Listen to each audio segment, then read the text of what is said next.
In Module 6, we're going to explore the pros and cons of the formation of your business, how you form it. We will look at the pros and cons, such as in a sole proprietorship. You may make all of the decisions, you get all of the profits, but you don't really have an equal, like a partner, to discuss your strategies and things of that nature. You also have personal liability for all debts and liabilities of your business, such as if your employee is in an automobile accident or if your product injures somebody.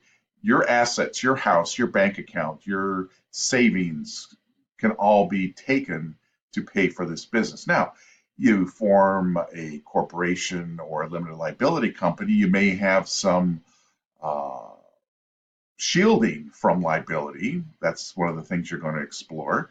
But then there's other cons. There's more tax work, there's more paperwork, there's costs involved and things of that nature. So what we're going to do in this module is explore the ramifications of how you form your business. And when you get to the discussion, you're going to find an article or a video on this topic of types of businesses and how that affects you.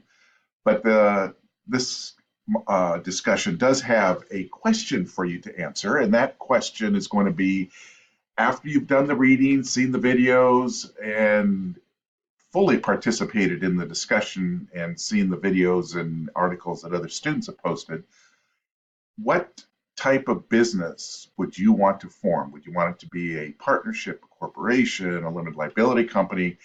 And of course, the important part and why it's worth 20 points of the uh, discussion is for you to say why you would want to form that type of business. So have fun and looking forward to another great discussion.